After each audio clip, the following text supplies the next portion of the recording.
Le voyage dans le temps, épisode 88, deuxième partie. Donc les poissons, ce sont les grands maîtres de l'eau, de l'élément eau. Donc ce sont des grands médiums, des clairvoyants, clairaudients.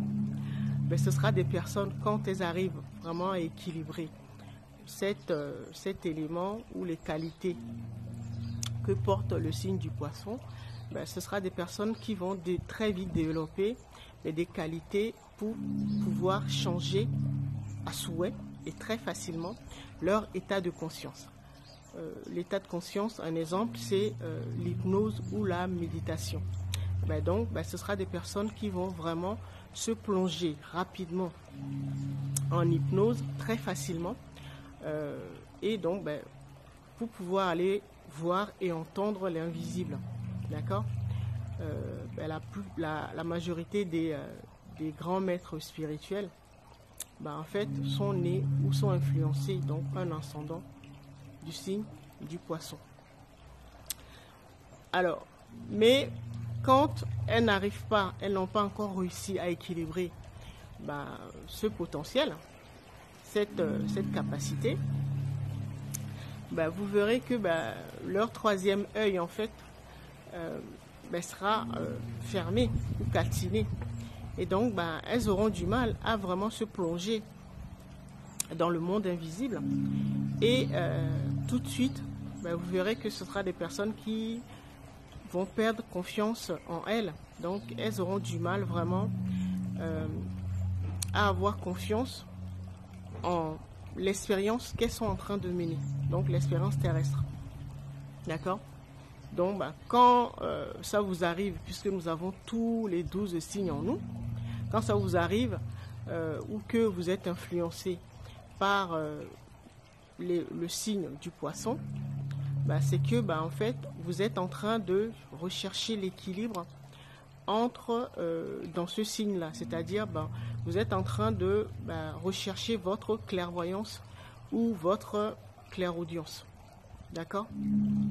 Donc, continuez à travailler sur vous, parce qu'en fait, ce qui nous pénalise, c'est l'ignorance. Ce que nous recherchons tous sur cette terre, dans le monde, c'est trouver la paix, trouver la joie, le bonheur. Et quand nous n'arrivons pas à trouver ce bonheur, c'est que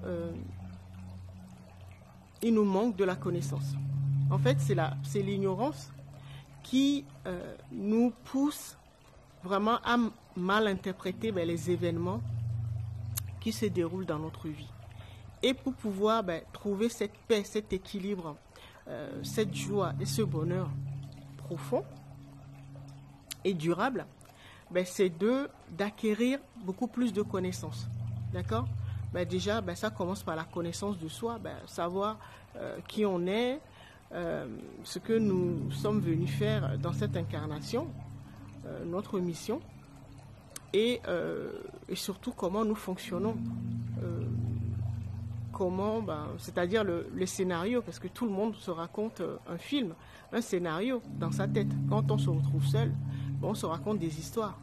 Essayez de vous observer et puis de découvrir en fait comment vous fonctionnez, votre mindset, d'accord?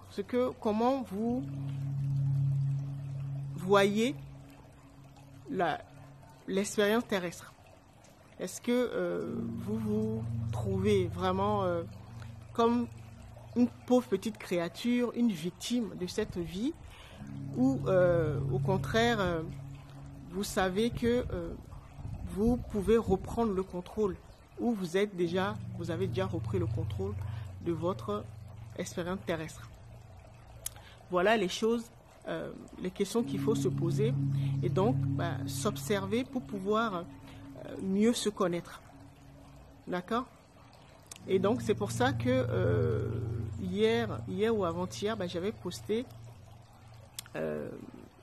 une vidéo, un mantra, pour vous permettre de reprogrammer en fait votre subconscient, c'est-à-dire votre imaginaire, et donc tout ce que vous vous racontez comme scénario que je disais tout à l'heure. D'accord? Et donc ça se passe en trois étapes. Pour vraiment se connaître ou acquérir beaucoup plus de connaissances, mettez en place un mantra. D'accord? Quelque chose que vous allez vous répéter pour pouvoir influencer rapidement votre subconscient, c'est-à-dire vos mémoires, votre boîte noire. D'accord? Et donc, première étape, quand vous tombez sur une information, première chose à faire, c'est de comprendre l'information. Par exemple, vous regardez cette vidéo, s'il y a des termes qui ne vous sont pas familiers ou que vous ne comprenez pas, allez faire des recherches. Allez savoir ce que c'est qu'un mantra, allez savoir ce que c'est qu'un subconscient. Voilà, les termes que nous utilisons, allez faire des recherches. Cette étape est très importante. Comprenez les termes qui sont employés dans les publications sur lesquelles vous tombez. D'accord? Après cette étape, ça prendra le temps que ça prendra, mais après cette étape, la deuxième étape est tout autant cruciale.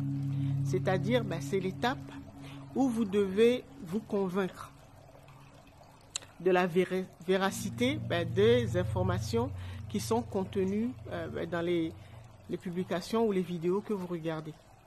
Donc, quand vous tombez sur une information qui résonne en vous, qui vous plaît, cherchez d'abord à comprendre, et ensuite, vous devez influencer, d'accord, votre subconscient. C'est-à-dire, lui faire accepter cette vérité. La vérité, par exemple, souvent je vous dis que nous sommes des êtres complètement réalisés, nous sommes des divinités en train de vivre une expérience terrestre et que nous sommes éternels. Et donc, comme l'éternité est très très très longue, nous jouons à vraiment effacer notre mémoire, à devenir amnésique et enfin de pouvoir nous redécouvrir en nous réincarnant sur différentes planètes. Voilà. Ça, c'est une information que je vous donne. Si ça résonne en vous, vous devez déjà comprendre de quoi je parle et ensuite l'intégrer en vous. Et donc, vous devez convaincre votre subconscient. Parce que si les mémoires qui sont contenues dans toutes vos cellules sanguines n'acceptent pas cette vérité, elles vont la refuser. D'accord? Et donc, c'est pour ça qu'il faut s'en convaincre. Ça prendra le temps que ça prendra, mais voilà. Et troisième étape, après, vous vivez comme vous avez compris. Si vous pensez que c'est vrai que vous êtes une divinité, vous allez penser, parler et vivre vraiment agir comme une divinité sur Terre. D'accord? Donc, pour conclure, je dirais que, en fait, les paroles, c'est ce qui correspond à notre vibration. Et la vibration, c'est cette autorité, cette capacité qui nous permet d'ordonner des choses vraiment à l'univers. Et quand nous arrivons à ce niveau, tous nos désirs deviennent vraiment des ordres que nous adressons à l'univers. C'est ce que nous faisons dans les accompagnements où nous vous permettons, avec vraiment des recettes toutes simples que vous concoctez chez vous, qui vont vous permettre de développer des capacités liées aux signes de l'eau, c'est-à-dire la clairvoyance et la clairaudience. Comme ça, nous nous emmenons directement dans vos archives akashiques, dans vos mémoires, et donc vous allez pouvoir voir par vous-même ce qui s'est passé, quand est-ce que vous avez chuté, ce qui bloque votre vie, vos affaires. Et même si vous n'êtes pas médium, vous allez pouvoir voir tout ce qui s'est passé. La famille, on va s'arrêter là pour l'élément eau. Si ça résonne en vous, vous savez ce qu'il vous reste à faire. Faites des recherches ou faites-vous accompagner. Mais quoi qu'il arrive, l'aventure ne peut pas s'arrêter.